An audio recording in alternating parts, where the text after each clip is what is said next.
Hello and welcome back to another Magic the Gathering EDH deck tech idea. Today we are taking a look at the Red Terror. It is a 4 mana for free, and whenever a red source you control deals damage to one or more permanents and or players, put a 1/1 counter on the Red Terror. This deck is a combination out of mono red burn and also having a scary creature in your command zone. Over the game we want to punish our opponents for playing the game and also knock out a player with the Red Terror once it has accumulated enough +1/+1 counters. Once we have brought out the Red Terror we need to protect it. So we play cards like Darksteel Plate, a 3 mana artifact equipment with Indestructible and equip creature as Indestructible. We do also play Commander's Blade, a 1 mana artifact equipment, and equip creature gets +3/+3 and has protection from each color that's not in your commander's color identity, which will also make it unblockable against a lot of your opponents. We play Lightning Greaves, a 2 mana artifact equipment. Equip creature has haste and shroud, so we can swing immediately and don't have to be afraid of any removal. And another great card that makes it unblockable and protects it is Whisper Silk Cloak, a 3 mana artifact equipment, and equip creature can't be blocked and has shroud. If it fits into your sequencing, you can also surprise your opponents with Mithril Code, a 3 mana legendary artifact equipment with flash and indestructible, and when it enters, attach it to target legendary creature you control. Furthermore, equip creature is indestructible. And we do also play Swiftfoot Boots, a 2 mana artifact equipment. Equip creature is hexproof and haste. But we not only want to make him unblockable, we also want to pump him up and most importantly give him trample. So we play cards like Blood Crusher of Khorne, a 4 mana 3/3 with trample, and other creatures you control have trample. We also play Haunted Cloak, a great card in this deck because for 3 mana you get an equipment that says equip creature as vigilance, trample and haste. So basically everything we need on the Red Terror. To accelerate our game plan we also play the Reaver Cleaver, a 3 mana legendary artifact equipment, and equip creature gets +1/+1, has trample, and whenever this creature deals combat damage to a player or planeswalker, create that many treasure tokens. We also play Tensar, Godo's Maul, a 3 mana legendary artifact equipment, and equip creature gets +1/+1.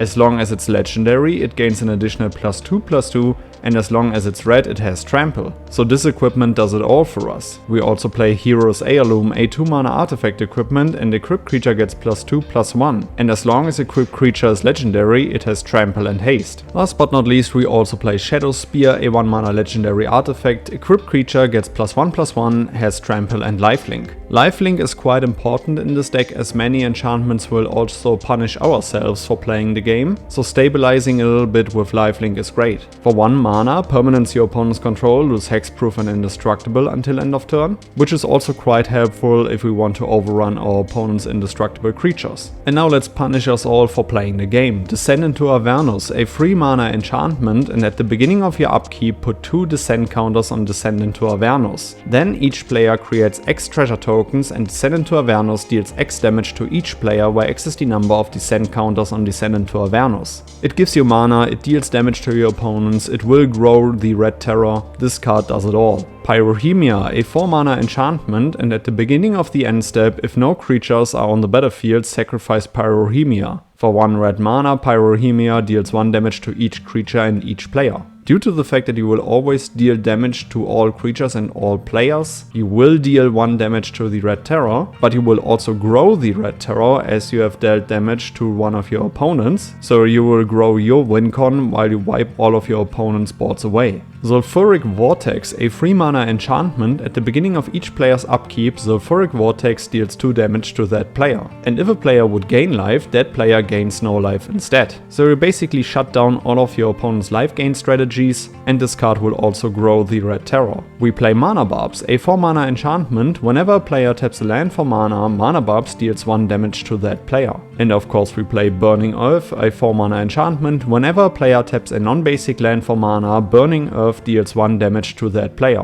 All of these ping triggers are individual instances, so when your opponent casts a big spell it can definitely punish them a lot and will grow the Red Terror. Furthermore, you won't be punished as much as your opponents as you will play a lot of mountains, so this card fits perfectly into this deck. We also play Roiling Vortex, a 2 mana enchantment. At the beginning of each player's upkeep, Roiling Vortex deals 1 damage to them. Whenever a player casts a spell, if no mana was spent to cast that spell, Roiling Vortex deals 5 damage to that player. So you punish everybody that plays a free spell. For 1 red mana, your opponents can't gain life this turn. Now I will show off a few more creatures that will also ping our opponents. For example, Coruscation Mage, a 2 mana 2/2 with Offspring for 2 mana, and whenever you cast a non-creature spell, this creature deals 1 damage to each opponent. We play Zozo the Punisher, a 3 mana 2/2, and whenever a land enters the battlefield, Zozo the Punisher deals 2 damage to that land's controller. We also play Harsh Mentor, a 2 mana 2/2, and whenever an opponent activates an ability of an artifact, creature or land on the battlefield, if it isn't a mana ability, Harsh Mentor deals 2 damage to that player. We play Razorkin Needlehead, a 2 mana 2/2, and it has first strike as long as it is your turn. Whenever an opponent draws a card, Razorkin Needlehead deals 1 damage to them. We play Firebrand Archer, a 2 mana 2/1, and whenever you cast a non-creature spell, Firebrand Archer deals 1 damage to each opponent. And of course Kessig Flamebreather, a 2 mana 1/3, and whenever you cast a non-creature spell, Kessig Flamebreather deals 1 damage to each opponent. You want to win more? You get it. Chandra, Awakened Inferno, a 6 mana 6 loyalty Planeswalker, and this spell can't be countered. You will most likely play her for a +2 ability because each opponent gets an emblem with, at the beginning of your upkeep, this emblem deals 1 damage to you. She also has a -3 ability. Chandra, Awakened Inferno deals 3 damage to each non-elemental creature. And her -X ability says, Chandra, Awakened Inferno deals X damage to target creature or planeswalker, and if a permanent dealt damage this way would die this turn, exile it instead. Due to the fact that we ping for a lot of small damage amounts, we also play Ojer Axorneal, Deepest Might, a 4 mana 4/4 with Trample, and if a source you control would deal an amount of non-combat damage less than Ojer Axorneal's power to an opponent, that source deals damage equal to Ojer Axorneal's power instead. When he dies, return it to the battlefield tapped and transformed under its owner's control, which is another great Anthem effect for all of our small damage ping effects, and with that also a win con by itself. Just as that, we play Solve Mayhem Dominus, a 4 mana 5/4, and if a source you control would deal non-combat damage to an opponent or permanent an opponent controls, it deals double that damage to that player or permanent instead. For 1 generic and 2 red Phyrexian mana and discarding 2 cards, you can put an indestructible counter on Solve Mayhem Dominus. And now my absolute favorite card in this deck, All Will Be One, a 5 mana enchantment. Whenever you put 1 or more counters on a permanent or player, All Will Be One deals that much damage to target opponent, creature an opponent controls, or planeswalker an opponent controls. Which means that with the red terror on the battlefield and All Will Be One, you can win the game immediately as soon as you have pinged your opponents for 1 damage, as a red source will deal 1 damage to your opponents, which will put a 1/1 counter on the red terror, and with that trigger All Will Be One, which is also a red source, which will start a loop between the red terror and All Will Be One over and over again until all of your opponents are dead. Alright guys, these were a few cards that I will play in the red terror.